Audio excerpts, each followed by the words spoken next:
Hello students, क्या हाल है आपके। उम्मीद करते हैं आप लोग खैरियत से होंगे और अच्छे तरीके से पढ़ रहे होंगे और समर वेकेशन को भी एंजॉय कर रहे होंगे। ठीक है जी, तो आज हम पढ़ने जा रहे हैं जो चैप्टर 1 हमने शुरू किया है फिज़िक्स क्लास 11th का, उसका एक टॉपिक जो है अगला वो प्रिंसिपल ऑफ होमोजेनिटी जो डायमेंशन के हिसाब से ही है वो हम पढ़ने जा रहे हैं और उसको देखते हैं कि भाई आपके डायमेंशन जो हैं वो किस काम के हैं या किस तरह हम इस्तेमाल कर सकते हैं। ठीक है ना, तो डायमेंशन की एप्लीकेशन ही है किस्म की, तो उसको हम पढ़ने जा रहे हैं। उससे हम क्या है कि बहुत सारी चीज़ें जो हैं वो अगर किसी चीज़ का डायमेंशन आपको पता नहीं है तो वो आप निकाल सकते हो, और आज वो हम करने जा रहे हैं। तो अब यहाँ पर पहले हम देख लेते हैं कि प्रिंसिपल जो है वो ये कायदा है ये क्या एक्चुअली। इसका जो पहले आप थोड़ा फील ले लें तो उसके बाद हम उस पर थोड़ा काम करते हैं, उसको आपको प्रैक्टिकली करके बताते हैं। तो यहाँ पर डेफिनेशन लिखिए, the dimension of each term of an equation must be same. तो कोई भी आपकी फिज़िक्स की इक्वेशन यानी फिज़िकल क्वांटिटीज़ जहाँ पर रिलेशन है उनको उठाएं तो उनके जो डायमेंशन होंगे वो हर टर्म के देखें, मैथमेटिकली आप देखें हर टर्म की बात कर रहा है वो सेम होंगे।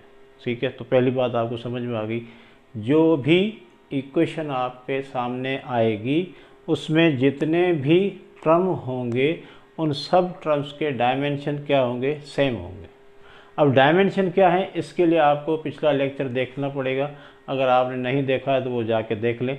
जो डायमेंशनल फार्मूला के नाम से जो आपका इसी चैनल में यानी हमारे चैनल पे आपका लेक्चर पड़ा हुआ उसको आप देख लें, वो आपको ज़रूर आना चाहिए। यानी डायमेंशन किस तरह बनाए जाते हैं, डायमेंशनल फार्मूले किस तरह आप बनाते हो, वो आना ज़रूरी है। उसके बाद ये वाली बात आपको समझ में आएगी, ये डायरेक्ट आपको बात समझ में नहीं आएगी, यानी हज़म नहीं होगी। तो उसके लिए पहला लेक्चर आप लिखें, टाइप करके सर्च करें डायमेंशनल फार्मूला, और चैनल का नाम जो है वो आपको पता है, इसी चैनल पे आपने जाना है। ठीक, तो अब डायमेंशनल फार्मूले अगर आपको आते हैं तो ये आपको टॉपिक आसानी से समझ में आ जाएगा। ठीक है, तो ये जो बात कर रहा है कि भाई dimension of each term of equation must be same, जितने भी कोई भी इक्वेशन उठा लो फिज़िक्स का तो उसमें आपको सेम है, यानी कोई भी इक्वेशन है उसमें जितने भी टर्म होंगे उनके डायमेंशन क्या होंगे, सेम होंगे। और आगे ये भी कह सकते हैं कि भाई हमने पढ़ा है मैथमेटिक्स में कि भाई आपका सेम टर्म जो है यानी सेम टर्म या लाइक टर्म्स ही ऐड हो सकते हैं या सब्ट्रैक्ट हो सकते हैं, ये आपने मैथमेटिक्स में पढ़ा है। क्योंकि एक्स में ही ऐड होगा, एक्स वाई में तो ऐड नहीं हो सकता है ना। या हम ये कह दें कि भाई अगर आपका फिज़िक्स में देखें तो न्यूटन में ही ऐड होगा, सेकंड में ही ऐड हो सकता है या माइनस हो सकता है। सेकंड आपका किसी टेम्परेचर का या किसी और यूनिट, फॉर एग्जांपल मैं कहूँ कि भाई ये आपका एक फोर्स कितना है 5 न्यूटन है और इसमें ऐड कर दूँ आपका 3 क्या मीटर पर सेकंड ऐड कर दूँ या 3 मीटर ऐड कर देता हूँ, तो आप कहेंगे भाई ये कैसे ऐड हो सकता है, ये आपका डिस्टेंस है और ये आपका क्या है, फोर्स है, ये दोनों ऐड नहीं हो सकते। जैसे मैं हमेशा कहता हूँ लोअर क्लासेस में जब हम बात करते हैं तो वहाँ कहते हैं एप्पल और 2 एप्पल, कहते हैं ना भाई 2 एप्पल और 2 ऑरेंजेस कितने हो जाएंगे, तो ये तो आप नहीं कह सकते 4 हो जाएंगे, क्योंकि ना एप्पल ऑरेंज में ऐड हो सकता है, ऑरेंज ना एप्पल में हो सकता है, यानी दोनों एक दूसरे में ऐड नहीं हो सकते। यही रहेंगे भाई 2 एप्पल और 2 ऑरेंजेस ही रहेंगे। इसी तरह यहाँ पर देखो आप, तो आपका 5 न्यूटन प्लस 3 मीटर हो ही नहीं सकता। इसी तरह मैं कहूँगा 3 kg प्लस 2 डिग्री सेंटीग्रेड, ये आपस में ऐड नहीं हो सकते। या अब मैं लिख दूँ 10 न्यूटन माइनस आपका है 2 kg, ये माइनस नहीं हो सकते। तो सब्ट्रैक्शन और आपके एडिशन के लिए लाजमी है कि लाइक टर्म होने चाहिए। क्या होने चाहिए, लाइक टर्म होने चाहिए, तभी ये हो सकता है, पॉसिबल है कि आपके जो है वो ऐड या सब्ट्रैक्ट हो सकते हैं। तो अभी बात ज़्यादा क्लियर होती जा रही है कि भाई कोई भी फिज़िक्स की इक्वेशन उठा लें जहाँ पर फिजिकल क्वांटिटीज़ हैं, तो आपका बीच में निशानी आपकी क्या पड़ी हुई है, प्लस की पड़ी हुई है, माइनस की पड़ी हुई है। तो आपका दिमाग तो यही कहेगा, कॉमन सेंस यही कहेगा भाई अगर ये माइनस पड़ा हुआ है तो इसका मतलब ये सब्ट्रैक्ट या प्लस की निशानी तभी होगा जब ये सेम होंगे, नहीं तो ये गलत लिखा हुआ है। फॉर एग्जांपल मैं यहाँ पर एक इक्वेशन लिख देता हूँ कि आपके पास है first equation of motion v f is equal v i plus 80। तो ये इक्वेशन आपका किसके बराबर है, कितने टर्म है इसमें, 3 है। तो कायदे के हिसाब से ये आपका प्रिंसिपल ऑफ होमोजेनिटी के हिसाब से इसके सारे टर्म के डायमेंशन क्या होने चाहिए, सेम होने चाहिए, ठीक है ना। तो यहाँ पर वेलोसिटी का डायमेंशन आपने निकालना सीखा, तो भाई ये मीटर पर सेकंड है, ठीक है भाई। देखो यूनिट क्या है, मीटर पर सेकंड है। ये भी वेलोसिटी है, इसका भी यूनिट क्या है, मीटर पर सेकंड है। प्लस ए का क्या है, मीटर पर सेकंड स्क्वायर है, और टाइम का क्या है, सेकंड। अब कर लें, सॉल्व कर लें। ये मीटर पर सेकंड आ गया, ये मीटर पर सेकंड आ गया, और ये आपका कैंसिल हो गया, बाकी कितना बचेगा, मीटर पर सेकंड बचेगा, यानी -1 बचेगा। तो मीटर पर सेकंड हुआ कि नहीं हुआ। अब देखो ये सारे टर्म जो है मीटर पर सेकंड, मीटर पर सेकंड, मीटर पर सेकंड, सही है, यानी इनके डायमेंशन। अब मैं यहाँ पर ये बात नोट कर लें आप लोग कि यहाँ पर यूनिट तो अभी तो सेम आए, कुछ इक्वेशन ऐसे हो सकते कहीं आगे चल के यूनिट सेम ना हो, मगर लेंथ ही रहेगा। लेंथ की जगह अगर देखिए एक जगह पे लिखा हुआ मीटर, दूसरी जगह पे क्या लिखा हुआ है, किलोमीटर, तीसरी जगह पे कहीं और सेंटीमीटर लिखा हुआ है, तो यूनिट तो डिफरेंट हो सकते हैं, मगर डायमेंशन का भी डिफरेंट नहीं हो सकते। मैंने पहले जब वो डायमेंशन वाले लेक्चर में आप देखें, मैंने बताया है कि भाई डायमेंशन बनाया इसलिए गया है कि सारे यूनिट्स को वो कवर करे, ठीक है ना। अब लेंथ का कोई भी यूनिट होगा, मगर उसका डायमेंशन क्या होगा, एल होगा। टाइम का कोई भी यूनिट होगा, घंटा है, सेकंड है, मिनट है, नैनो सेकंड है, माइक्रो सेकंड है, कुछ भी है, मगर उसका डायमेंशन क्या होगा, कैपिटल टी होगा। समझ में आ रही है ना बात। तो डायमेंशन का भी चेंज नहीं होंगे। तो यहाँ पर कह सकते हैं कि भाई हर टर्म के डायमेंशन सेम होंगे। चले अब डायमेंशन बना लें। इसका क्या होगा, एम है, मीटर का एल, और ये क्या है, टी, एल अपान टी, एल अपान टी। इसको ऐसे भी लिख सकते हैं, L T power -1, L T power -1, L T power -1। तो ये आपके देखें, अब m आपका इसका 0 है, वो लिख सकते हो, नहीं लिखे तो ये फ़र्क नहीं पड़ता। तो ये डायमेंशन देखो सब के सेम है, हर टर्म के डायमेंशन क्या है, सेम है।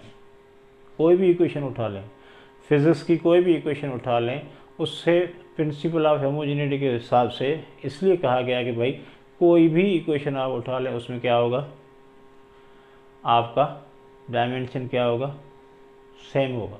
हर टर्म का डायमेंशन क्या होगा, सेम होगा। चलिए अभी आप देखें एफ इज इक्वल टू क्या है, एम ए है। अब एफ का यूनिट क्या है, न्यूटन है, तो इसका मतलब सामने भी क्या आना चाहिए, न्यूटन आना चाहिए। एफ का जो डायमेंशन होगा वही सामने आना चाहिए। तो यहाँ पर एफ का डायमेंशन निकालना है आपने, तो क्या भाई यहाँ पर यूनिट निकालने पहले। एफ का फोर्स का यूनिट होता है किलोग्राम मीटर पर सेकंड स्क्वायर, मास का क्या है बेटा, किलोग्राम, और एक्सेलरेशन क्या है, मीटर पर सेकंड स्क्वायर। देखें सेम आ गया ना। तो यही बात हम कहने जा रहे हैं कि भाई जो भी इक्वेशन है उसके सारे टर्म क्या होंगे, उनके सब टर्म के डायमेंशन बराबर होंगे। तो यहाँ पर डायमेंशन क्या होगा, एम के जी का एम का एल, और यहाँ टी पावर -2। इधर देखें ये एम और L, M power T power -2। तो यहाँ पर डायमेंशन क्या आ गए आपके, सेम आए कि नहीं। तो इससे ये साबित हो गया, जो ये बात आपने लिखी है, तो इसके मुताबिक जो भी इक्वेशन होगी, अब आपको देखें ये तो पता है कि ये तो इक्वेशन सारे पता है, कुछ इक्वेशन का आपका कोई छुपा के दे देते हैं, कोई भी उसमें आपकी क्वांटिटी है उसको कोई और नाम से लिख लेते हैं और आपसे पूछते हैं भाई इसके डायमेंशन निकालो, ठीक है। तो आप वो कैसे निकालेंगे, क्योंकि आपको पता है, पहले से कानून पता है कि जो भी इक्वेशन होगी उसके हर टर्म का डायमेंशन क्या होगा, सेम होगा, सही। चले अब आते हैं अगले जो हमारा असल काम है उस पर।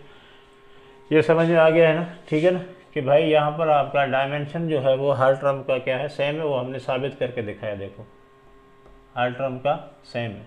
तो इसको आप इधर लाके भी बराबर 0 भी कर सकते हो। चले अब यहाँ पर हम इक्वेशन लिखते हैं, ठीक है, इसी इक्वेशन को ताकि आपको समझ में आ जाए कि मैंने क्या आपको बताया है। भाई यहाँ पर देखो v और यहाँ पर आपका है vi, ठीक है, vf vi प्लस हमने लिख दिया है bt। अब आपका bt लिख दिया है मैंने, वही इक्वेशन है। और आपसे पूछ रहे हैं कि भाई डायमेंशन ऑफ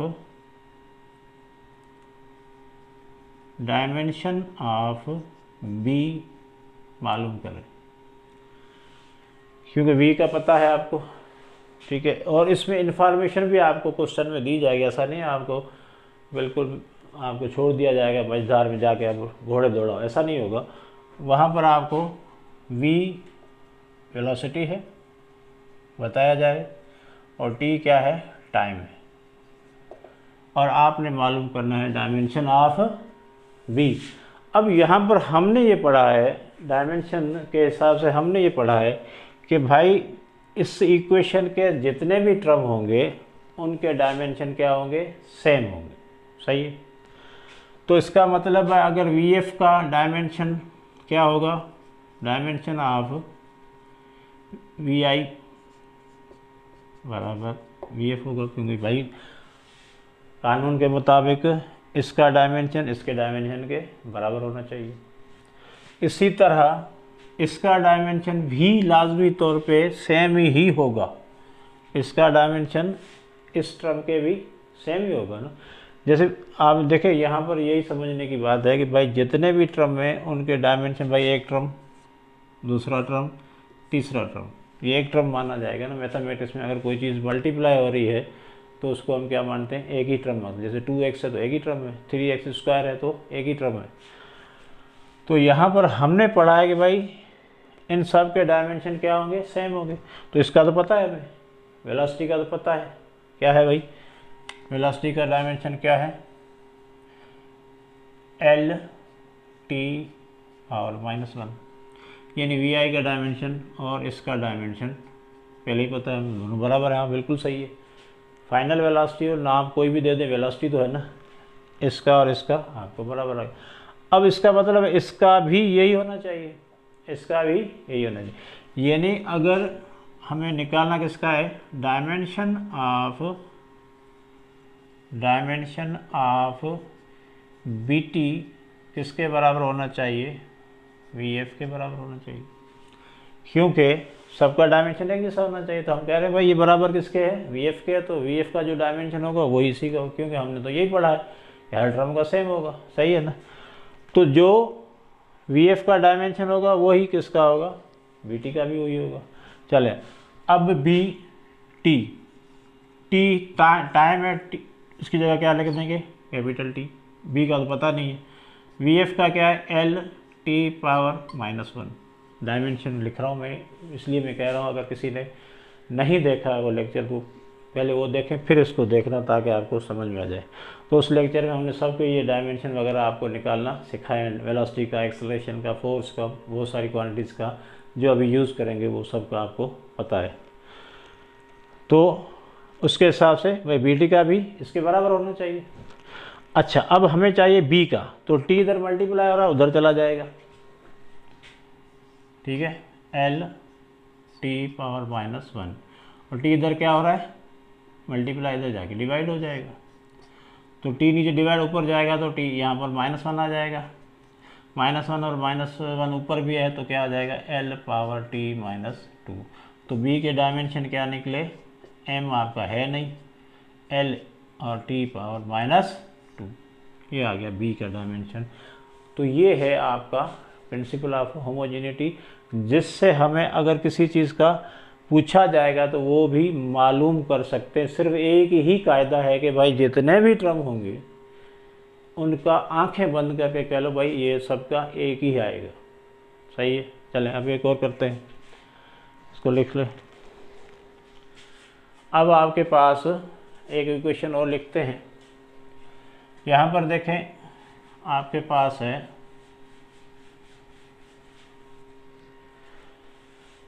अगर आपके पास वेलोसिटी है v is equal to a plus v t, तो v फॉर क्या है वेलोसिटी। ये इन्फॉर्मेशन आपको दी जाएगी, घबराने की ज़रूरत नहीं है। t फॉर टाइम, यानी मैं अपने लिए लिख रहा हूँ, आप सबको ये मिलेगा, ठीक है ना। तो कुछ इन्फॉर्मेशन आपको मिलेगी, उसके थ्रू ही दूसरी क्वांटिटीज़ का आपने डायमेंशन निकालना है। सही है बेटा।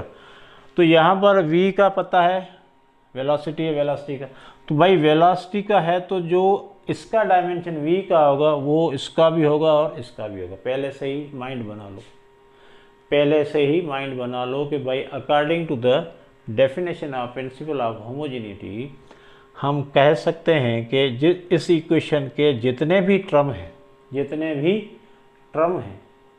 उन सब का डायमेंशन सेम होगा।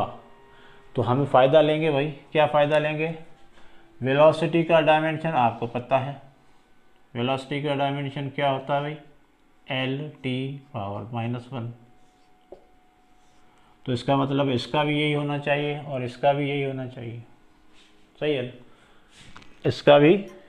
इसका अगर हमें पता था इसका भी यही होगा और इसका भी यही होगा, सेम होगा। चले, तो इसका मतलब देखो अगर v का ये है तो a का भी क्या होगा, L(T⁻⁻1). a का मिल गया हमें, कोई ज़्यादा मशक्क़त हमें नहीं करनी पड़ी, क्योंकि जो v का होगा वही a का होगा। चले, इसका मतलब है कि जो v का होगा वही आपका b का होगा। डायमेंशन ऑफ bt किसके बराबर होगा, v के बराबर होगा। तो bt, t की जगह हम t टाइम का क्या है, कैपिटल T लिखेंगे, और v का क्या है, L(T⁻⁻1). अब b का आ जाएगा, उधर चले जाएं, T⁻⁻1 अपान t, अपान में t है ऊपर चला जाएगा तो क्या हो जाएगा, L(T⁻⁻2). तो b का डायमेंशन भी आपको मिल गया। सही है ना जी, b का डायमेंशन भी आप देखें सबका सेम आ गया। अब b का आप कहोगे सर ये तो गड़बड़ हो गया, b का आया है, टर्म का वही आएगा, चेक कर लें आप। bt का अगर मैं निकालूं, देखें अब यहाँ पर क्लियर हो रही है बात आपकी। v का क्या है, देखो v, अब मैं आपको क्लियर करके बताता हूँ, a plus b t, v का क्या है, L(T⁻⁻1). a का वही होगा जो सेम आ गया, चलो ये भी हमने कर लिया। b का कितना निकाला है हमने, L(T⁻⁻2), और t का कितना है, t, टाइम का t होता है। अब देखो ये प्लस का t है और ये माइनस का 2 है, तो कट जाएगा, माइनस का 1 बचेगा। चले, L(T⁻⁻1), ये डायमेंशन आ गया, इसका डायमेंशन L(T⁻⁻1) ये आ गया, और यहाँ पर भी क्या आ जाएगा, L(T⁻⁻1). साबित हो गया, सबका डायमेंशन क्या होगा इन द एंड। अब यहाँ पर ये भी याद रखना कि मैं जो निकाला है वो b का निकाला है, b का दोबारा इसमें पुट कर देंगे तो सबका सेम आ गया। a का निकाला, a का डायरेक्ट हमें मिल जाता है, क्योंकि जो v का होगा वो इसका होगा, वो इसका होगा। तो अब यहाँ पर आपने bt का ये नहीं होगा, b का पहले निकालेंगे फिर t से मल्टीप्लाई करेंगे तो वो आ गया। तो यहाँ पर आपको क्या सिखाया जा रहा है कि भाई जिस चीज़ का पता नहीं है, देखो t का पता था, v का पता था, और आपसे कहा गया भाई डायमेंशन मालूम करें, find dimension of a and b। तो a का तो सेम वही होगा, निकाल जाता, और bt का भी सेम ही होना चाहिए। कानून के मुताबिक क्या होना चाहिए, bt का, b का नहीं, bt का, b और t का जो प्रोडक्ट है उसका डायमेंशन टर्म के हिसाब से सेम होना चाहिए जो v का है। तो हमने क्या लिखा, डायमेंशन ऑफ bt क्या होना चाहिए, v के बराबर होना चाहिए। तो हमने इससे सॉल्व कर लिया कि b का डायमेंशन क्या होगा, और जब उसको पुट किया तो वाकई तीनों क्या आ गए आपके, सेम आ गए। ठीक है जी, चले अब कुछ प्रॉब्लम देखते हैं ना इस पर, और भी करते ताकि आपको ज़्यादा क्लियर हो जाए तो हम क्या बात कर रहे हैं। तो टेंशन लेने का नहीं है, आपने सिंपली मैथमेटिक्स के हिसाब से ये मान लेना है कि भाई जो भी इक्वेशन आएगी उसके सारे टर्म्स के डायमेंशन क्या होंगे, सेम होंगे। चलो अब यहाँ पर आपका है v is equal to a t, ठीक है, और माइनस आपका है b upon c plus T square, एक इक्वेशन। तो यहाँ पर आपसे कहा जा रहा है कि भाई v बराबर क्या है, वेलोसिटी है। यह इंफॉर्मेशन आपसे शेयर की जा रही है ना। v का पता है, t आपका क्या है, टाइम है, t आपका टाइम है। अब a क्या होगा, find a and b and c। भाई यहाँ पर c का भी पता नहीं है हमें, b का भी पता नहीं है, a का पता नहीं। इतना हमें पता है कि इन सब टर्म्स का डायमेंशन क्या होगा, सेम होगा, इतना हमें पता है, सही है ना। इतना हमें पता है कि इन टर्म्स का डायमेंशन सेम होता है, ये हमें पहले से ही कानून के मुताबिक पता है। तो उसको हम इस्तेमाल करेंगे, उस कंसेप्ट को हम इस्तेमाल करके आगे बढ़ेंगे, सही है जी। तो यहाँ पर देखें v का डायमेंशन, ठीक है, तो डायमेंशन ऑफ, भाई कानून के हिसाब से चलो, dimension of each term same होना चाहिए। 3 टर्म है यहाँ पर, कितने टर्म है, 3 है, 1 2 3। डायमेंशन ऑफ 80 किसके बराबर होना चाहिए, v के बराबर होना चाहिए। कानून तो यही कहता है ना, जो v का डायमेंशन होगा वही 80 का होगा, क्योंकि हर टर्म का बराबर होता है। तो v क्या होता है भाई, v का डायमेंशन होता है, आप लिख लें l t power -1 AD v का। a का हमें पता नहीं, चलो लिख लो। t का हमें पता है, t का हमें पता है कैपिटल T, टाइम का जो डायमेंशन क्या होता है, t होता है। अब a का चाहिए तो t इधर मल्टीप्लाई इधर हो जाएगा, क्या हो जाएगा, डिवाइड हो जाएगा। तो a इज इक्वल टू क्या होगा, एल टी पावर -1 अपान टी, इसको ऊपर लेके जाएंगे, एल टी पावर -2 ऊपर गया, तो a का आ गया m 0 हो जाएगा, ठीक है, l आपका एक ही है और t पावर -2। तो a का डायमेंशन आपको मिल गया। अब आपको चाहिए b और c चाहिए, ठीक है। तो भाई डायमेंशन यहाँ पर देखो थोड़ा, ये तो आपका सवाल है, c प्लस टी स्क्वायर लिखा हुआ है, c प्लस टी स्क्वायर लिखा हुआ है। t क्या है, टाइम का डायमेंशन हमें पता है t होता है, तो टी स्क्वायर हो जाएगा। तो इसका मतलब ये हुआ है कि टी स्क्वायर ऐड हो रहा है किसमें, c में। टी स्क्वायर किस में ऐड हो रहा है, c में ऐड हो रहा है, सही है ना। तो हमने पहले से ही आपको बताया था, एडिशन तभी मुमकिन है जब सेम टर्म हो। एडिशन तब ही मुमकिन होगी जब आपका सेम टर्म हो। तो इसका मतलब है ये भी टाइम है, सी भी टाइम है, तभी इधर रखा है, तभी इसको ऐड नहीं तो ये गलत हो जाएगा, सब कुछ ये पूरा इक्वेशन ही गलत हो जाएगा। तो इसका मतलब है टाइम में ही ऐड होगा। जैसे मैंने पहले बताया, न्यूटन में ऐड होगा, फोर्स में ऐड होगा, मीटर में ऐड होगा, टेम्परेचर में ऐड होगा। तो टाइम में ही ऐड हो सकता है। तो इसका मतलब है आपका टी स्क्वायर, और ये भी आपका टाइम ही है। तो इसका मतलब डायमेंशन ऑफ सी जो है वो टी स्क्वायर के बराबर है। डायमेंशन ऑफ सी जो है वो, ये आपका डायरेक्ट आ जाएगा। डायमेंशन ऑफ सी क्या होंगे, जो टी स्क्वायर के होंगे, ठीक है ना। तो टी स्क्वायर को हम क्या लिखेंगे, ऐसे। टाइम का डायमेंशन क्या होता है, कैपिटल टी। तो सी का डायमेंशन आ गया m पे 0, l पे 0 और t पे 2। सी का मिल गया आपको। अब आपको चाहिए किसका, b का चाहिए। क्या चाहिए, b का चाहिए।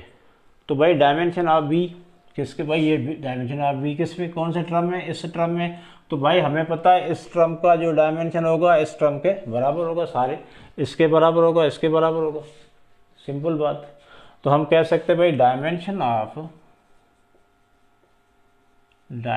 Of b upon c plus T square is equal to क्या होना चाहिए आपका v के बराबर होना चाहिए या 80 के बराबर, आपकी मर्जी जो ए का भी पता है अभी आपको तो v बराबर लिख लिया मैंने ताकि आपको सिंगल है।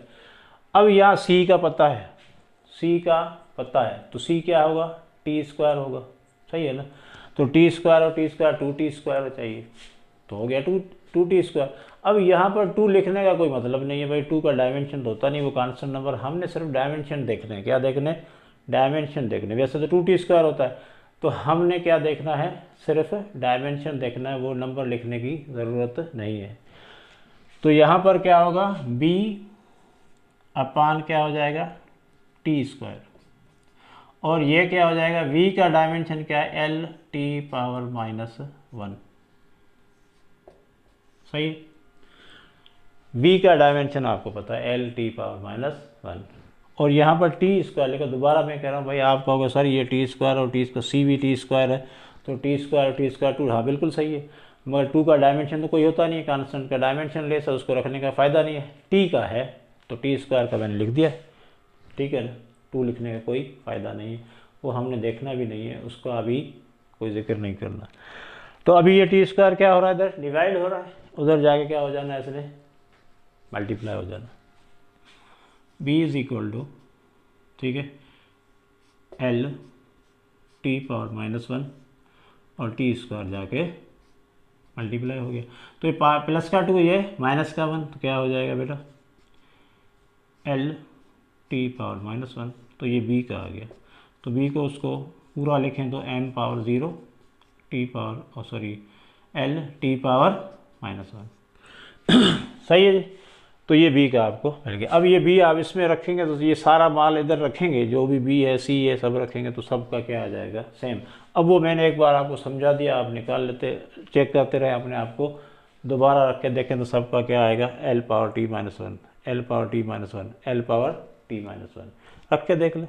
यहाँ पर l पावर t -1 और यहाँ पर क्या है आपका t स्क्वायर है, t स्क्वायर है, तो यहाँ पर क्या हो जाएगा आपका b का भी रखेंगे, और आप b का कितना आया है, ये आया, c का कितना है आपका टी स्क्वायर है, तो टी स्क्वायर आ जाएगा, वो रखेंगे, उसका ऊपर रखेंगे तो क्या हो जाएगा आपका -3।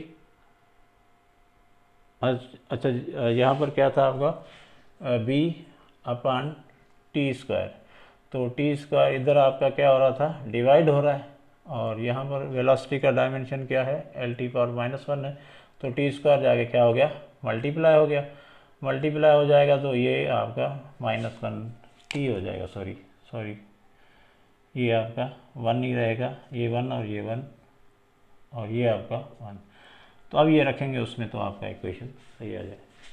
अच्छा वो चेक कर लिया मैंने, ओके जी। तो यहाँ पर इस तरह जो है आपने फोकस यही रखना है भाई, अपने आप को काबू कर लो कि भाई जो भी इक्वेशन आएगी उसके हर टर्म का डायमेंशन सेम, वो करते जाओ, इक्वेट करते जाओ। अब मैथमेटिक्स वाले ज़ाहिर आपने मैथमेटिक्स पढ़ी है ना, उसके मुताबिक हर टर्म को इक्वेट करते जाओ, क्या करते जाओ इक्वेट करते जाओ और मालूम करते जाओ, सही है ना। सिंपल है, इसमें कोई बड़ी मुसीबत नहीं। मगर यहाँ पर जो ये बात आई थी, ये वाला ख्याल रखना, इस तरह का अगर कोई मसला आ जाए आपको तो आपको घबराने की ज़रूरत नहीं, भाई सी और टी एक ही बात होगी तभी ये ऐड हो रहे हैं, तो ये टी इसका जो टाइम है तो ये भी क्या हो जाएगा टाइम हो जाएगा, इसका वही रखें जो इसका है, इसका टी स्क्वायर है तो इसका भी क्या रखेंगे टी स्क्वायर है। तो 2t स्क्वायर लिखने से हमें क्या चाहिए, 2 तो चाहिए नहीं, बड़ा रहे बोले हमें क्या, उससे क्या फ़ायदा लेना, हमें तो डायमेंशन देखने। तो टी स्क्वायर का डायमेंशन क्या होगा देखें, आप ऐड करके देख लो भाई, ऐड करके देख लो, T square plus T square देख लो 2t स्क्वायर, ठीक है ना, 2t स्क्वायर, तो t का डायमेंशन क्या होगा टी स्क्वायर, तो 2 अब लिखने का क्या फ़ायदा, हमें तो डायमेंशन चाहिए, वो चाहे आपका टी स्क्वायर आ गया।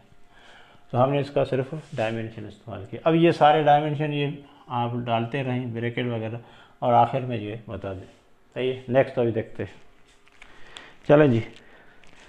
अब आपको समझ में आ रहा है कि भाई सिंपली आप छोटी सी एक मैथमेटिक्स है उसी को हम देख रहे हैं, बस कोई ज़्यादा प्रॉब्लम की बात नहीं है, ज़्यादा प्रॉब्लम की बात नहीं है, ठीक है। चले बेटा दे। अब यहाँ पर देखो भाई, एक और इक्वेशन हम लिख रहे हैं ताकि आपको ज़्यादा से ज़्यादा प्रैक्टिस कराई जाए। x इज इक्वल टू आपका है QT² और प्लस आपका है MT² लिख देते हैं। अब देखो यहाँ पर एक बात तो क्लियर है, चलो इसको स्क्वायर हटा देते हैं, सेम हो जाएगा। QT + MT² है। अब यहाँ पर इंफॉर्मेशन दी जा रही है भाई x आपका क्या है, डिस्प्लेसमेंट है या डिस्टेंस है, चलो, और या लेंथ है भाई, जो भी कहा जाए, और t क्या है, टाइम है। अब आप मालूम करें, find the dimension of Q and M। बाकी तो पता है, x का पता है, t का पता है, Q और M मालूम करो उसके डायमेंशन क्या होंगे। तो हम क्या यूज़ करेंगे भाई, एक बात हमें पता है, x का डायमेंशन क्या होता है, L, तो इसका भी L होगा, इसका भी L होगा। ये तो आंखें बंद करके आप बिल्कुल ही अंधा एतमाद कर लें कि L ही आएगा, हर एक ट्रम का L आएगा। मगर यहाँ पर Q का क्या आएगा ये पता नहीं, M का क्या आने वाला ये पता नहीं, मगर जब इनको पुट करेंगे तो ये सेम आ जाएगा, सबका L हो जाएगा। तो भाई इसका L है तो इसका भी L आएगा, इसका भी L आएगा, ये हमें पहले से यकीन है, ये पहले से यकीन है हमें कि इन सब का L ही आना है डायमेंशन। और यूनिट चेंज हो सकता है मगर डायमेंशन चेंज नहीं हो सकता, पक्का है। तो हम चेकते हैं भाई, तो भाई इसका डायमेंशन L है तो इसका डायमेंशन भी L होगा, तो हम कह सकते दोनों बराबर है। तो dimension of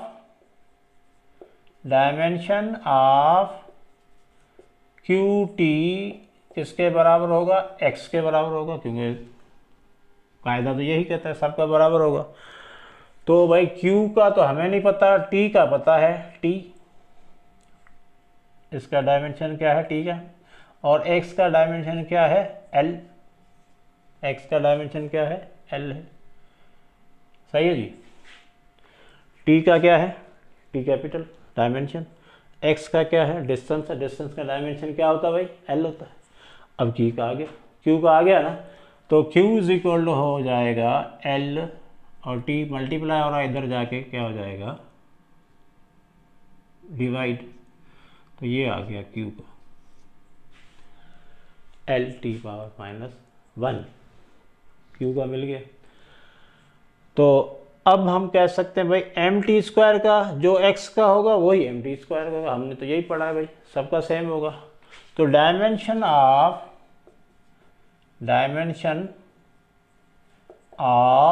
MT² will be equal to dimension of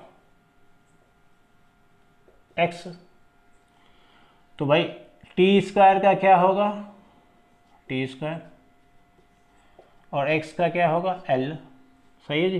तो m का क्या हो जाएगा, डिवाइड हो जाएगा, तो डिवाइड का माइनस में आ जाता है पावर, ये आ गया m का डायमेंशन, m का आ गया, q का आ गया। अब आपको अभी भी एतबार नहीं तो रख के देख लो सबका L आता है कि नहीं आता है, रखते हैं, चेक करते हैं भाई हम सही हैं गलत है। तो बेटा x is equal to Q into T plus MT²। तो x का क्या है, L, Q का क्या है, L⁻⁻1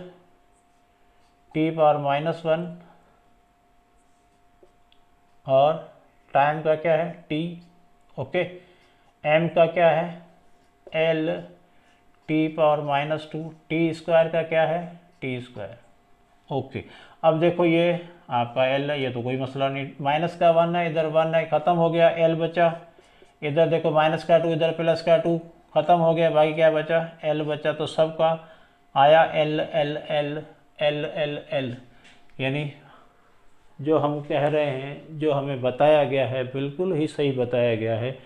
जितने भी इक्वेशन में टर्म है उनका डायमेंशन हमेशा सेम रहता है, हमेशा, मस्ट बी सेम। मस्ट का मतलब आप समझते हो, इंग्लिश वाले हो, पढ़े लिखे लोग हो, मस्ट का मतलब समझते हो ना, हर हाल में सेम होना चाहिए। अगर सेम नहीं है तो फिर वो इक्वेशन ही गलत है।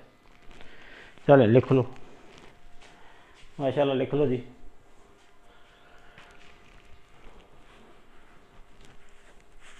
लिख लिया। तो अब यहाँ पर देखें बहुत ही आसान है। अब मेरे ख्याल में कोई भी थोड़ा बहुत जिसको मैथमेटिक्स आती है तो भाई मैनिपुलेशन इधर उधर करना है, आगे पीछे करो, और आपने जो भी आपसे मांगे जा रहे हैं डायमेंशन वो निकालो, उसमें क्या है।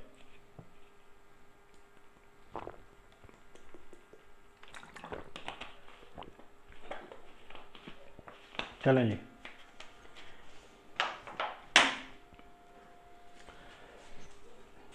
आगे है, नेक्स्ट प्रॉब्लम करते हैं।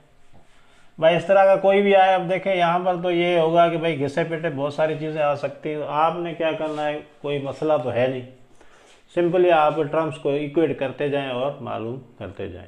इक्वेट का मतलब समझते हो ना, जिस टर्म का तुम्हें पता है, जिस जो दिया गया होगा ना, कुछ तो दिया गया होगा, उसको रखें और दूसरे टर्म से इक्वेट करते जाएं। तो आपको पता है पहले से कि भाई इसका इसके बराबर ही होगा, सेम ही होगा। चले अब इक्वेशन नहीं है आपके पास, x is equal to a plus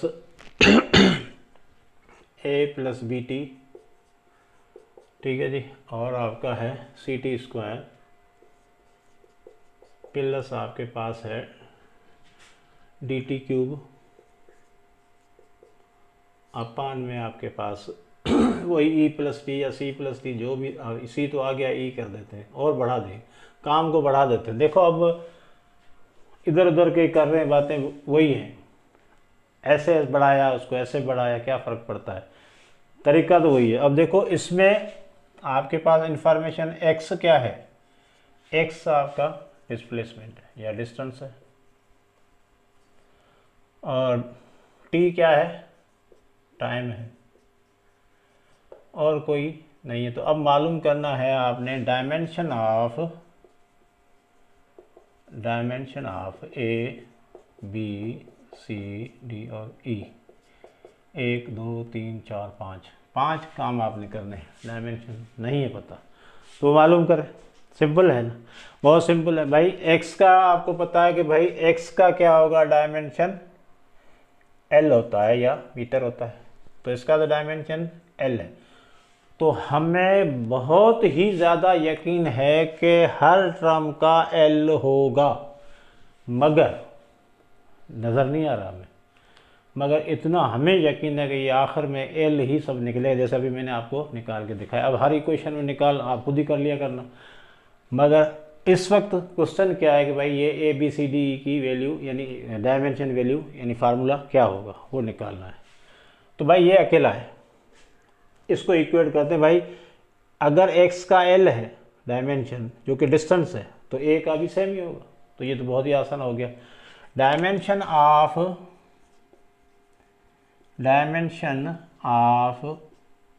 A is equal to क्या होगा, एक्स के।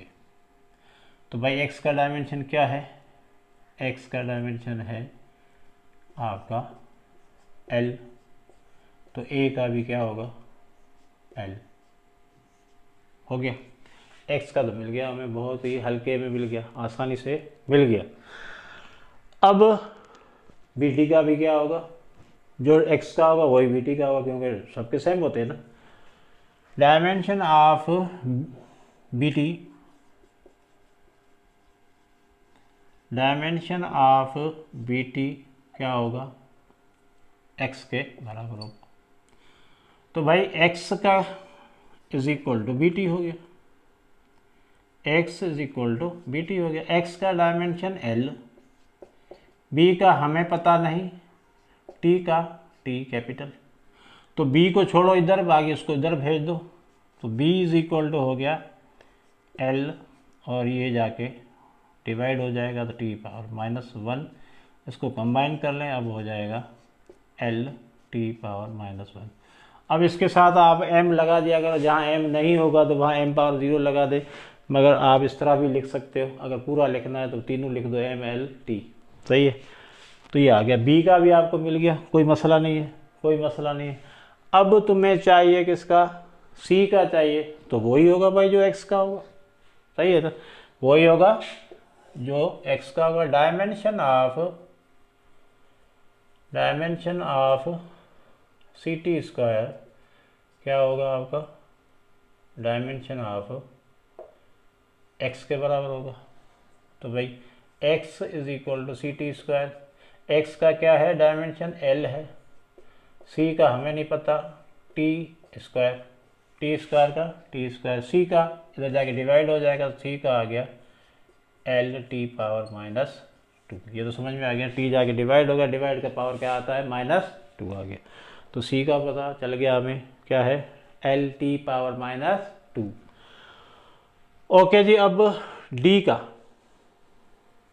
और डी से पहले यहाँ पर एक मुसीबत है कि भाई नीचे जो है वो वही मसला आ रहा है जो पहले भी मैंने बताया था, ई प्लस टी है, तो ई का निकाल सकते हो आप, क्योंकि अगर आपका ई टी के साथ ऐड हो रहा है तो टी तो आपका डायमेंशन क्या होगा, टी टाइम है, ये टाइम है, तो ई भी लाजमी टाइम होगा अकॉर्डिंग टू दिस डायमेंशन के जो होमोजेनिटी का प्रिंसिपल है उसके मुताबिक। सेम एक क्वांटिटी दूसरी क्वांटिटी में तभी जमा हो सकती है जब दोनों सेम हो, यानी न्यूटन के साथ, यानी फोर्स के साथ ऐड हो सकती है, टाइम के साथ ऐड हो सकता है, केल्विन के साथ हो सकता है, यानी आपका टेम्परेचर थीटा के साथ। जितने भी आपके डायमेंशन हैं वो एक जैसे होंगे तो ही ऐड होंगे। तो यहाँ पर ऐड हो रहा है भाई, यहाँ पर क्या हो रहा है, ऐड हो रहा है। तो टाइम के साथ क्या किलोग्राम ऐड होगा, टाइम के साथ क्या मीटर ऐड होगा, नहीं। तो टाइम के साथ क्या ऐड होगा, टाइम ही ऐड होगा। सेकंड के साथ क्या ऐड होगा, सेकंड ही ऐड होगा। तो ये ई क्या है, टी ही है, टाइम ही है। तो हम कहेंगे भाई डायमेंशन ऑफ ई क्या होगा, जो टी का होगा वही ई का होगा। डायमेंशन समझ में आ रही है ना बात, डायमेंशन ऑफ ई किसके बराबर होगा, टी के बराबर होगा। तो टी का डायमेंशन क्या है, टी इज इक्वल टू ई, तो ई का डायमेंशन आ गया आपके पास टी।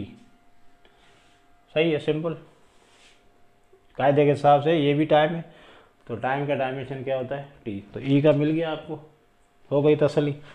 अब आपको ये पूरे टर्म का डी का चाहिए, तो पूरा टर्म यहाँ तो टी आ जाएगा, अब यहाँ पर ऊपर जो है वो देख लेंगे हम क्या होता है। सही है जी। तो अब नेक्स्ट जो है डायमेंशन ऑफ, ये आ रहा है पता नहीं फ्रेम में नहीं आ रहा, dimension of d t cube upon e plus t is equal to x. X के बराबर ही होगा, सबको हमने एक्स के बराबर लेके जाना है भाई, क्योंकि आपके पास सिंगल है और ये आ रहा है डायमेंशन फ्रेम में आ रहा है, चलें जी आ रहा है, सबको हमने लेके जाना है एक्स के बराबर, क्योंकि एक्स के बराबर ही होंगे सबके डायमेंशन। तो भाई यहाँ पर नीचे का तो पता है, ऊपर का टी क्यूब का भी पता है, तो डी का तो नहीं पता, टी क्या हो जाएगा, टी क्यूब, नीचे ई प्लस टी है, तो ई का कितना है, टी है, टी प्लस टी, 2t है, 2t लिखने का कोई शौक हमें नहीं है, टी लिखेंगे और इसका लिखेंगे एल, इसका क्या लिखेंगे एल, एक्स का क्या होता है डिस्टेंस, उसका लिखेंगे एल। सही है जी, सब में एल लिखा है, कोई मसला। तो भाई ये तो हो गया, टी इसमें कैंसिल, यहाँ स्क्वायर हो गया, तो d t square is equal to L, d is equal to L T power -2, ये आ गया डी का, ये किसका आ गया, डी का आ गया। सही है। तो यहाँ पर ई का भी मिल गया, ए बी सी डी ई सबका मिल गया। भाई बहुत ही सिंपल है, आपने सिर्फ एक टर्म को पकड़ो, उसको इक्वेट करते जाओ, मैथमेटिक्स में लफ्ज़ पढ़ा हुआ इक्वेट करते जाओ हर टर्म को क्योंकि हमें ये कंसेप्ट बता दिया गया भाई सबके डायमेंशन क्या होंगे, सेम होंगे, इक्वेट करो, मालूम करो। फिर दूसरी जो चाहिए आपको सब, जैसे टाइम का है, वेलोसिटी का है, फोर्स का है, ये सारे आपको पता होने चाहिए डायमेंशन। तो इसके लिए मेरे पास वो है लेक्चर, आपका पीछे जाके देख लो, ठीक है। डायमेंशनल फार्मूला पे एक पूरा लेक्चर है 1 घंटे का, वो आप देख लो जाके, अगर टाइम है आपके पास तो। ठीक है जी, हो गया, मिटा दें, चलो। तो भाई यहाँ पर अब बहुत सारी हो गया, अब इस तरह कोई भी आ जाए तो आप देख लें, अगर नहीं हो तो मुझे भेज देना भाई, मैं कर दूँगा। मेरे ख्याल में अब कोई टेंशन की बात नहीं है। तो यहाँ पर देखें और पावर का है, पावर का भी आता है भैया। आपके पास अगर ये है, आपके पास फॉर एग्जांपल है, ये है एफ और ये है आपका एफ नॉट है, और यहाँ पर पावर है आपका ई, यानी नेचुरल नंबर है आपका कोई भी ई, सॉरी रियल नंबर है, उसके ऊपर पावर है आपके पास माइनस अल्फ़ा टी स्क्वायर। तो मालूम करें dimension of alpha, dimension of alpha मालूम करें। अल्फ़ा क्या है, ऊपर पावर में पड़ा हुआ है, अल्फ़ा कहाँ पे है, ऊपर पावर। बाकी एफ़ का तो पता है, एफ़ क्या है आपका, फोर्स है, एफ़ क्या है, फोर्स है, और एफ नॉट भी आपका क्या है, फोर्स है। आपको चाहिए अल्फ़ा का। अब देखो यहाँ पर सिचुएशन ये है कि भाई यहाँ पर अल्फ़ा जो है ये एक कांस्टेंट नंबर है, ई क्या है, एक कांस्टेंट नंबर जो आपने पढ़ा हुआ मैथमेटिक्स में, रियल नंबर है, कांस्टेंट है, उसके ऊपर पावर दे दें तो कांस्टेंट का तो कोई डायमेंशन तो होता ही नहीं है, सही है ना। कांस्टेंट का कोई डायमेंशन होता ही नहीं है, होता है, नहीं होता है। कोई भी डायमेंशन का देखें, अगर कोई इस तरह का जैसे पाए है, पाए का कोई आपका डायमेंशन होता ही नहीं है, सही है ना। तो जिनका डायमेंशन नहीं है, यूनिट तो हो सकते हैं मगर डायमेंशन की बात हो रही है, यहाँ पर किसकी बात हो रही है, डायमेंशन की बात हो रही है। तो यहाँ पर देखो भाई डायमेंशन तो आपका है नहीं, तो यहाँ पर आपको क्या चाहिए कि भाई इसका कोई डायमेंशन नहीं होगा, ये नोट कर ले भाई। पावर का कोई डायमेंशन नहीं होता, ये लिख लो। अब क्या, ये लिख लो भाई, ये डायमेंशन लेस है, एक ही लफ्ज़ में जान छुड़ाओ, डायमेंशन लेस है। तो डायमेंशन लेस है तो कुछ भी नहीं होगा ना। तो भाई कोई भी पावर, अभी यहाँ ई पे पड़ा हुआ, कहीं कभी आपको मिल जाएगा 10 पावर 3 है, ठीक है, 10 पावर 4 है, तो इसका कोई डायमेंशन नहीं होगा, कोई डायमेंशन नहीं होगा, नहीं है, डायमेंशन लेस है, क्योंकि ये आपका एक कांस्टेंट नंबर है।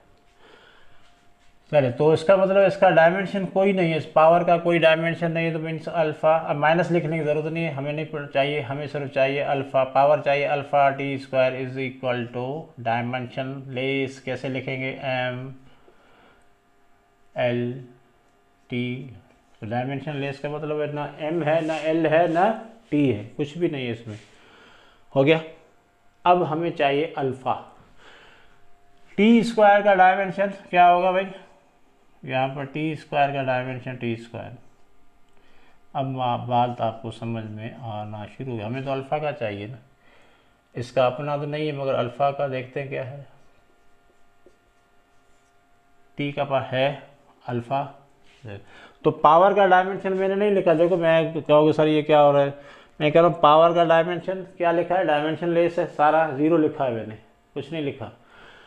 और अब टी स्क्वायर का डायमेंशन क्या होता है, टाइम का स्क्वायर, ये टी स्क्वायर हो गया। अब ये टी स्क्वायर उधर जाके क्या हो जाएगा, डिवाइड, तो अल्फ़ा क्या हो जाएगा, M power 0, L power 0, T power 0, नीचे आ गया आपका टी पावर 2, ऊपर चला जाएगा तो 0 - 2, M power 0, L power 0, T power -2, ये हो गया आपका अल्फ़ा का, सही है। तो आपने इस तरह के प्रॉब्लम आ जाते हैं तो पहले जहन में रखना कि पावर का कोई डायमेंशन नहीं हो। अब जितना भी पावर है उसको आपने क्या रख लेना है। फॉर एग्जांपल देखो यहाँ पर कहा जा रहा है कि भाई अब आपका डायमेंशन लेस है, तो यहाँ पर देखो ये और ये आपस में मल्टीप्लाई करोगे तब सेम ही आएगा। तो आपने क्या करना है, इसकी जगह आपने ये लिख देना है, एफ का पता है आपको, एम एल टी पावर -2 है, एम एल टी पावर -2, और यहाँ पर क्या होगा, एम एल टी पावर -2 हो जाएगा, सही है ना। तो अल्फ़ा का जो है वो यहाँ पर आपका अल्फ़ा की जगह ये लिखेंगे हम, ये अल्फ़ा का निकला है, किसका निकला है, अल्फ़ा का निकला। तो इसका अपना जो डायमेंशन पावर का खुद का क्या होता है, डायमेंशन लेस होता है। तो ये आपने जहन में रखना है। तो हमेशा इस तरह ही करना, अगर पावर का सिचुएशन आ जाए तो क्या कर देना भाई, अल्फ़ा कोई भी पावर लिख के, जो भी पावर आएगा उसको लेके यहाँ m power 0 l power 0 t power 0 लिखो। फिर जो अगर यहाँ पर कोई क्वांटिटी है, जैसे हम यहाँ पर ऐसे कर लेते हैं, देखो यहाँ पर कर देते हैं हम p is equal to p naught e power minus x t square, sorry यहाँ पर आप कोई कांस्टेंट दे दें, कोई भी कांस्टेंट दे दें। चलो मैं लिख देता हूँ आपका बी एक्स स्क्वायर। अब यहाँ पर x क्या है, डिस्टेंस है, x क्या है, डिस्टेंस है, और आपसे कहा जा रहा है कि b के डायमेंशन निकालो। आपसे सवाल किया जा रहा है कि b के डायमेंशन निकालो। डायमेंशन किसके निकालो, b के। तो क्या करोगे भाई, हमें पता है भाई बी एक्स स्क्वायर का डायमेंशन क्या होगा, m power 0 l power 0 t power 0। ये तो नहीं होगा, नहीं होगा। मगर x क्या है आपका, x यहाँ पर डिस्टेंस है, और डिस्टेंस के डायमेंशन क्या होते हैं, l होता है, और एक्स स्क्वायर का क्या हो जाएगा, l स्क्वायर। सही है बेटा। तो यहाँ पर क्या लिख देंगे, बी l स्क्वायर, और ये यहाँ पर m 0 l 0 t 0। तो l स्क्वायर है तो इधर जाके क्या हो जाएगा, डिवाइड हो जाएगा, डिवाइड हो जाएगा, तो आपका मतलब यहाँ पर -2 आ जाएगा। यहाँ पर l की जगह माइनस डिवाइड हो जाएगा ना, तो पावर माइनस होते हैं, तो यहाँ आ गया। तो आपने क्या कर लिया, वही तरीका, यहाँ पर x b का डायमेंशन निकाला, जबकि इस वक्त हमने किसका यूज़ किया, डायमेंशन डिस्टेंस का यूज़ किया। तो अभी आपने क्या यूज़ करना है भाई, डायमेंशन पावर के क्या होते हैं, डायमेंशन लेस होता है, तो उसकी मदद से हमने किसका निकाला, b का निकाला। ठीक है जी, ओके। अब आते हैं नेक्स्ट प्रॉब्लम पे। एंगल वाला भी देख लेते हैं, कहीं आपको आ जाए ज़िंदगी में। तो एंगल वाला कैसे करते हैं, आखिरी है, ठीक है। अब देखिए प्रैक्टिस अच्छी खासी हो गई है आप लोगों की, और इसके बाद भी अब ये जारी रहेगा। नेक्स्ट लेक्चर में भी हम इसकी एप्लीकेशन देखेंगे भाई। इक्वेशन जो करेक्टनेस ऑफ इक्वेशन अगर कोई फिज़िक्स में है तो वो आपके, जैसे अभी चेक कर रहे थे ना, चेक करेंगे हम भाई ये डायमेंशन के हिसाब से सही है या नहीं है, वो भी हम नेक्स्ट लेक्चर में करने वाले हैं। तो यहाँ पर आपने सिर्फ ये किया कि भाई इसको कैसे इस्तेमाल किया जाता है, कैसे इस्तेमाल किया। अब आप माहिर हो चुके हो, बन जाएंगे अगर ज़्यादा प्रैक्टिस वगैरह इस पर करेंगे तो। ओके जी, बैठा दें इसको। अभी एक और इक्वेशन इसी तरह की, जहाँ पर डायमेंशन लेस जो क्वांटिटीज़ होती हैं, तो वहाँ पर जो है वो आपने डायमेंशन मालूम करने हैं। तो भाई यहाँ पर एक आपका इक्वेशन है। अब इस वक्त तो यहाँ पर हम इक्वेशन यूज़ कर रहे हैं भाई, ठीक है ना, ओमेगा टी माइनस के एक्स या प्लस के एक्स लिख दें, कुछ भी लिख दें, आपकी मर्जी। तो भाई ये साइन पूरी एंगल है, पहली बात तो ये एंगल है। यहाँ पर कुछ भी लिख दो, पूरी एक्सप्रेशन लिख दो, पूरी कहानी लिख दो, तो इस साइन के बाद जो ब्रैकेट में चीज़ें पड़ी होंगी उसको हम क्या कहेंगे, एक एंगल है। थीटा ले दें नाम उसका, सिंबल, तो आपको समझ में आ जाएगा। मगर पूरी एक्सप्रेशन लिख दें तो वहाँ पर आप कहेंगे ये इतनी बड़ी एंगल, नहीं, कुछ नहीं, हमें थीटा ही समझना चाहिए। उसको क्या समझना चाहिए, एक सिंपल एंगल ही उसको समझना चाहिए। सही है जी बेटा। तो उसके हिसाब से एंगल का आप लोगों ने पढ़ा पिछले लेक्चर में, यहाँ पर पढ़ा होगा भाई, एंगल जो है वो डायमेंशन लेस होते हैं। पहली बात, एंगल जो होते हैं, एंगल में आप लोगों ने क्या पढ़ा, एंगल का यूनिट तो होता है, पढ़ा तुम लोगों ने, रेडियन और स्टेरेडियन। सॉलिड एंगल का स्टेरेडियन पढ़ा, और प्लेन एंगल का तुम लोगों ने क्या पढ़ा, हाँ, रेडियन पढ़ा। अब इनका यूनिट है मगर ये डायमेंशन लेस है। इस वक्त बात किसकी हो रही है, डायमेंशन की हो रही है। तो एंगल बेटा ये क्या है, डायमेंशन लेस है। चलो अब आपसे कहा जा रहा है भाई डायमेंशन मालूम करें, find dimension of A omega A, और गिवन क्या है, टी टाइम है, और x क्या है, डिस्टेंस है, ये दिया हुआ है, और आपने k ओमेगा चल, और y आपका क्या है, डिस्टेंस है, y भी डिस्टेंस है, y भी आपका क्या है, डिस्टेंस है। चलो तो भाई डिस्टेंस है तो भाई y का अगर डायमेंशन l है तो इन सब का क्या होना चाहिए, l ही होना चाहिए। चले, मगर अब हमें देखें यहाँ पर आपका क्या है, ये ओमेगा टी है। ओमेगा टी के डायमेंशन आपके देखें यहाँ पर अगर साइन ओमेगा टी करेंगे ना, ठीक है ना, तो ओमेगा टी के डायमेंशन और के एक्स के डायमेंशन और ए के डायमेंशन और ये वाई के डायमेंशन क्या होने चाहिए, सेम होने चाहिए। ऐसा ही है ना। तो अब आप मुझे बताएं कि भाई इनका डायमेंशन लेस होने का फ़ायदा लें, और ओमेगा टी क्या है आपका, एंगल है एक, ठीक है। ये एंगल समझ लेंगे आपकी 60 की है और ये आपकी कितनी की 30 की, इस तरह समझ लीजिए आप, कोई भी एंगल है इसका। तो भाई ये एक एंगल है और एंगल क्या होती है, डायमेंशन लेस। भाई ओमेगा टी क्या है, एंगल है, और ये क्या होती है, डायमेंशन लेस होती है। चलो इससे फ़ायदा ले लेते हैं हम। तो ओमेगा टी, इसका डायमेंशन पता है हमें, टी होता है, और ये डायमेंशन पूरा का पूरा क्या है, डायमेंशन लेस है, m0 l0 t0। तो टी इधर जाके क्या हो जाएगा, डिवाइड हो जाएगा। ओमेगा का क्या हो जाएगा, m0 l0 t power -1 omega का आ गया। इसी तरह आप देखें के एक्स, ये भी डायमेंशन लेस है, तो के एक्स इज इक्वल टू क्या होगा, m power 0 l power 0 t power 0।